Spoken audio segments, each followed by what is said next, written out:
नमस्कार। आकाशवाणी से प्रस्तुत है समाचार प्रभात।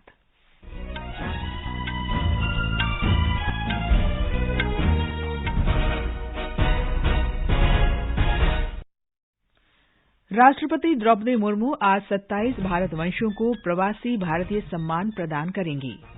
उत्तराखंड सरकार ने जोशीमठ में असुरक्षित भवनों को गिराने का निर्णय लिया। दिल्ली में खराब वायु गुणवत्ता के कारण सरकार ने BS3 पेट्रोल और BS4 डीजल 4 पहिया वाहनों पर आज से 3 दिन की रोक लगाई। केंद्रीय गृहमंत्री अमित शाह आज दिल्ली के लाल किले में नए लाइट एंड साउंड शो का उद्घाटन करेंगे। आज विश्व हिंदी दिवस है। भारत तथा श्रीलंका के बीच पहला एक दिवसीय अंतर्राष्ट्रीय क्रिकेट मैच आज गुवाहाटी में दोपहर बाद 1:30 बजे से खेला जाएगा।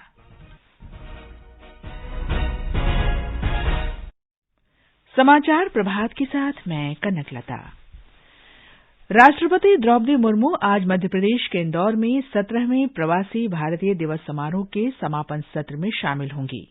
हमारे संवाददाता ने बताया है कि राष्ट्रपति 27 भारतवंशियों और संस्थानों को प्रवासी भारतीय सम्मान प्रदान करेंगी।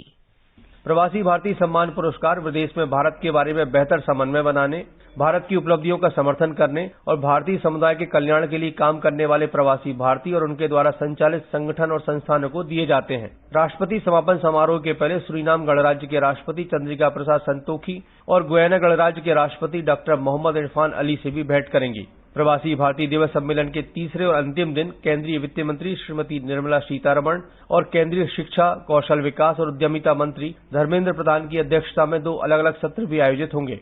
पूजा पी वर्धन के साथ संजीव शर्मा, आकाशवाणी समाचार, इंदौर। प्रधानमंत्री नरेंद्र मोदी ने कल सम्मेलन का औपचारिक उद्घाटन किया। उन्होंने कहा कि विभिन्न देशों में प्रवासी भारतीयों के जीवन, संघर्ष और उनकी उपलब्धियों को सहेज कर रखना होगा। श्री मोदी ने प्रवासी भारतीयों से वैश्विक व्यवस्था में भारत की अनूठी विश्व दृष्टि और उसकी महत्वपूर्ण भूमिका को मजबूत करने का आह्वान किया। उन्होंने कहा कि आज दुनिया आशा और विश्वास के साथ भारत की ओर देख रही है, इसलिए भारतवंशी हमारे देश के ब्रांड एम्बेसडर के रूप में महत्वपूर्ण भूमिका निभा सकते हैं।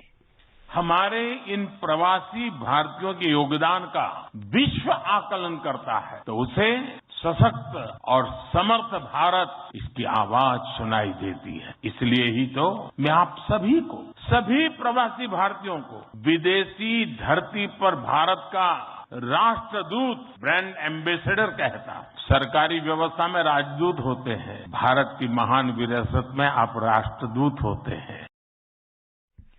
श्री मोदी ने कहा कि आज भारत दुनिया में कौशल और ज्ञान का केंद्र बनने की क्षमता रखता है और विश्व की शीर्ष अर्थव्यवस्थाओं में है। उन्होंने कहा कि भारत में स्टार्टअप का इकोसिस्टम दुनिया में सबसे बड़ा है। प्रधानमंत्री ने कहा कि भारत तेजस और अरिहंत जैसी अत्याधुनिक प्रौद्योगिकी का जनक है। प्रधानमंत्री ने भारतवंशियों से आह्वान किया कि भारत की प्रगति के साथ साथ देश की संस्कृति और अध्यात्म से जुड़े रहें ताकि इसके बारे में दुनिया को भी बता सकें। उन्होंने कहा कि अमृत काल के दौरान भारत की यात्रा में प्रवासी भारतीयों का महत्वपूर्ण स्थान होगा। The nation has entered the Amrit Kaal of the next 25 years. Our Pravasi Bharatiya have significant place in this journey. India's unique global vision and its important role in the global order will be strengthened by you people. इस अवसर पर प्रधानमंत्री ने Suriname के राष्ट्रपति चंद्रिका प्रसाद संतोखी से वार्ता की। दोनों नेताओं ने हाइड्रोकार्बन, रक्षा, समुद्री सुरक्षा, डिजिटल पहल और ICT और क्षमता निर्माण सहित द्विपक्षीय हित के विभिन्न क्षेत्रों में सहयोग बढ़ाने पर चर्चा की। सूरीनाम ने लाइन्स ऑफ क्रेडिट से प्राप्त ऋण के भुगतान के नवीनीकरण के लिए भारत की प्रशंसा की है। भारत और पनामा ने राजनयिकों के प्रशिक्षण में सहयोग बढ़ाने के लिए समझौता ज्ञापन पर हस्ताक्षर किए हैं। विदेश मंत्री डॉक्टर एस जयशंकर ने कल इंदौर में कहा कि पनामा की विदेश मंत्री जेनेना तेवने मेंकोमो के साथ हुई द्विपक्षीय बैठक में उन्होंने बेहतर आर्थिक, स्वास्थ्य, वित्त और लोगों के बीच संबंधों के अवसरों पर भी चर्चा की। डॉक्टर जयशंकर ने बताया कि दोनों नेताओं ने वैश्विक स्थितियों पर भी चर्चा की। उत्तराखंड सरकार ने जोशीमठ में असुरक्षित भवनों को ध्वस्त करने का निर्णय लिया है। जमीन धंसने की समस्या का सामना कर रहे इस शहर को 3 क्षेत्रों में विभाजित किया गया है। इनमें से पहला खतरे वाला, दूसरा मध्यवर्ती और तीसरा पूर्णतः सुरक्षित क्षेत्र है। संभावित खतरे के परिमाण के आधार पर क्षेत्रों का विभाजन किया गया है। जोशीमठ को आपदा संभावित क्षेत्र घोषित किए जाने के बाद यह कदम उठाया गया। चमोली जिला आपदा प्रबंधन प्राधिकरण के अनुसार शहर में 603 भवनों में अब तक दरारें आ चुकी हैं। मुख्यमंत्री के मुख्य सचिव आर मीनाक्षी सुंदरम ने कहा है कि जिन भवनों को सबसे अधिक नुकसान हुआ है उन्हें गिरा दिया जाएगा। उन्होंने कहा कि प्रशासन खतरे वाले और मध्यवर्ती क्षेत्रों का सर्वेक्षण कर रहा है। मुख्यमंत्री पुष्कर सिंह धामी ने कहा कि प्रधानमंत्री ने राज्य को हर संभव सहायता उपलब्ध कराने का आश्वासन दिया है। उन्होंने कहा कि प्रधानमंत्री जोशीमठ की स्थिति की नियमित रूप से जानकारी ले रहे हैं। ये समाचार आकाशवाणी से प्रसारित किए जा रहे हैं। ये विशाल है ना, इसका सब प्रॉपर चलता है। कल उसके बैंक अकाउंट में 15,000 रुपए का फ्रॉड हुआ है, पता है? इसको तो कोई टेंशन ही नहीं होती है। देखना। टेंशन क्यों? मेरी कोई गलती नहीं थी। फिर भी फ्रॉड होने पर मैंने तुरंत बैंक को इन्फॉर्म कर दिया। आरबीआई कहता है अगर आपके अकाउंट से किसी ने धोखे से पैसे निकाले हैं तो बैंक को जल्द से जल्द इन्फॉर्म कीजिए। 3 दिन के अंदर इन्फॉर्म किया तो कोई नुकसान नहीं होगा। जितना लेट करोगे उतना ज्यादा नुकसान। और सुन, सब चलता नहीं है, प्रॉपर चलाना पड़ता है। आरबीआई कहता है जानकार बनिए, सतर्क रहिए। समाचार प्रभात में आपका फिर स्वागत है। दिल्ली में खराब वायु गुणवत्ता के कारण सरकार ने BS3 के पेट्रोल और BS4 के डीजल 4 पहिया वाहनों पर आज से रोक लगा दी है। ये प्रतिबंध बृहस्पतिवार तक लागू रहेंगे। नियम का उल्लंघन करने वाले वाहन मालिकों पर मोटर वाहन अधिनियम के तहत मुकदमा चलाया जाएगा और 20,000 रुपये का जुर्माना लगेगा। केंद्रीय गृह मंत्री अमित शाह आज दिल्ली के लाल किले में नए लाइट एंड साउंड शो का उद्घाटन करेंगे। जय हिंद नया प्रकाश और ध्वनि कार्यक्रम हिंदी और अंग्रेजी में होगा। एक बार में 700 दर्शक कार्यक्रम देख सकेंगे। लाल किले पर 5 वर्ष के अंतराल के बाद ये कार्यक्रम शुरू हो रहा है। एक report. Light and sound show के नए अवतार में 17वीं शताब्दी से अब तक भारत के इतिहास और बहादुरी की गाथाओं की नाट्य प्रस्तुति होगी। 1 घंटे का ये कार्यक्रम 3 भागों में होगा। इनमें मराठों के उदय, 1857 के स्वतंत्रता संग्राम, आजाद हिंद फौज के उद्भव और उसके मुकदमों सहित आजादी की लड़ाई से जुड़े भारतीय इतिहास के प्रमुख घटनाक्रमों को दिखाया जाएगा। आजादी का अमृत महोत्सव के एक भाग के रूप में भारतीय पुरातत्व संरक्षण ने यहाँ पहले ही 4 संग्रहालयों को खोल दिया है और अब नए प्रकाश और ध्वनि कार्यक्रम को इसमें जोड़ा गया है। इससे लोगों में देशभक्ति की भावना और मजबूत होगी। समाचार कक्ष से देवेंद्र त्रिपाठी। अल्पसंख्यक मामलों की मंत्री स्मृति ईरानी ने कहा है कि इस वर्ष 1,75,000 से ज्यादा भारतीय हज यात्रा पर जाएंगे। उन्होंने कहा कि भारत ने सऊदी अरब के साथ हज 2023 को लेकर द्विपक्षीय समझौते पर हस्ताक्षर किए हैं। श्रीमती ईरानी ने कहा कि पिछले 2 महीने में उनके मंत्रालय ने सभी पक्षों के साथ व्यापक विचार विमर्श किया। उन्होंने कहा कि भारत अपनी हज नीति 2023 की घोषणा अगले कुछ दिन में करेगा। सूचना और प्रसारण तथा युवा कार्यक्रम और खेल मंत्री अनुराग सिंह ठाकुर ने युवाओं से देश को आत्मनिर्भर बनाने का आह्वान किया। केंद्रीय मंत्री ने देश भर के स्काउट्स और गाइड्स को भारत का भविष्य बताते हुए उनसे राष्ट्र निर्माण में योगदान करने की अपील की। राजस्थान में पाली में 18वें राष्ट्रीय स्काउट्स गाइड जम्बोरी के समापन समारोह में कल श्री ठाकुर ने कहा कि ऐसे कार्यक्रमों के माध्यम से नेटवर्क को मजबूत किया जा सकता है। वित्त राज्य मंत्री पंकज चौधरी ने बताया है कि नेपाल के साथ भारत का निर्यात $1 करोड़ से अधिक का है।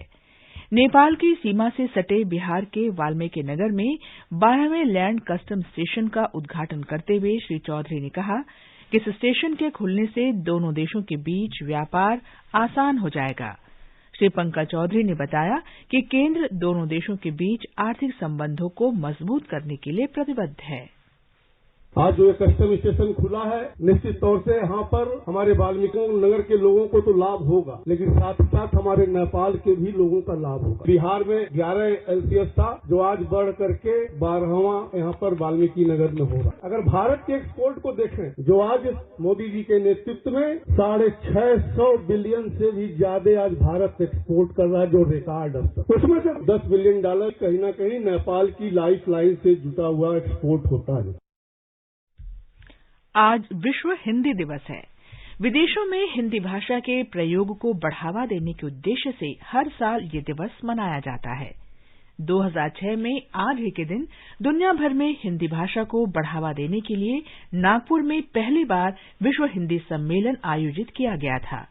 तब से यह दिन विश्व हिंदी दिवस के रूप में मनाया जाता है। नागर विमानन महानिदेशालय ने पेरिस से नई दिल्ली की उड़ान में यात्रियों के दुर्व्यवहार की 2 घटनाओं पर एयर इंडिया के प्रबंधक को कारण बताओ नोटिस जारी किया है। नोटिस का जवाब 2 सप्ताह में देना होगा। इसके आधार पर यह तय करना होगा कि इन मामलों में क्या कार्रवाई की जाए। नोटिस में पूछा गया है कि कर्तव्य में लापरवाही के कारण क्यों न उनके विरुद्ध नियमानुसार समुचित कार्रवाई की जाए। पिछले महीने की 6 तारीख को विमान का एक यात्री नशे में शौचालय में धूम्रपान करता पाया गया था। वहीं एक अन्य यात्री कथित तौर पर एक महिला यात्री के साथ दुर्व्यवहार किया था। मौसम विभाग ने कहा है कि उत्तर पश्चिमी भारत के मैदानी क्षेत्रों और उनसे जुड़े मध्य भारत में शीतलहर की स्थिति में आज से कमी आने की संभावना है। मौसम विभाग ने कहा है कि हिमालय क्षेत्रों में पश्चिमी विक्षोभ के कारण तापमान में क्रमशः वृद्धि होगी और शीतलहर की स्थिति से कुछ राहत मिलेगी। मौसम विभाग के महानिदेशक डॉ एम महापात्रा ने कहा कि घने कोहरे की स्थिति में भी कमी आएगी। उन्होंने कहा कि पश्चिमी विक्षोभ के असर के कारण शीतलहर में ये राहत अस्थायी होगी, क्योंकि शुक्रवार से एक बार फिर तापमान में गिरावट की संभावना है।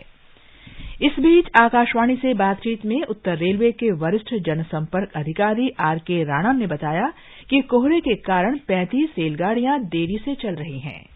घने कोहरे की वजह से आज 35 रेलगाड़ियां लेट चल रही हैं। बिहार, पंजाब, उत्तर प्रदेश, हरियाणा में घना कोहरा छाया हुआ है और सुरक्षा ही रेलवे की प्राथमिकता है। मेरा रेल यात्रियों से अनुरोध है कि 139 पर संपर्क करके ही घर से निकलें ताकि उनको किसी प्रकार की असुविधा न हो। भारत और श्रीलंका के बीच पहला एक दिवसीय अंतर्राष्ट्रीय क्रिकेट मैच आज गुवाहाटी में दोपहर बाद 1:30 बजे से खेला जाएगा। नियमित कप्तान रोहित शर्मा की 3 मैचों की श्रृंखला में वापसी हो रही है। और अब समाचार पत्रों की सुर्खियों के साथ हैं मुकेश कुमार। धन्यवाद कनक। प्रवासी भारतीय सम्मेलन में प्रधानमंत्री नरेंद्र मोदी का वक्तव्य आज के अनेक अखबारों की सुर्खी है। जनसत्ता ने लिखा है, G20 अध्यक्षता को जन भागीदारी से जोड़ने का ऐलान कर मोदी ने कहा, प्रवासी विदेश में भारत के राष्ट्रदूत। राष्ट्रीय सहारा ने श्री मोदी का कथन दिया है, भारत की बढ़ने वाली है और ताकत। राजस्थान पत्रिका ने प्रधानमंत्री के इस बयान को प्राथमिकता दी है, दुनिया की कौशल राजधानी बनने की ओर अग्रसर भारत।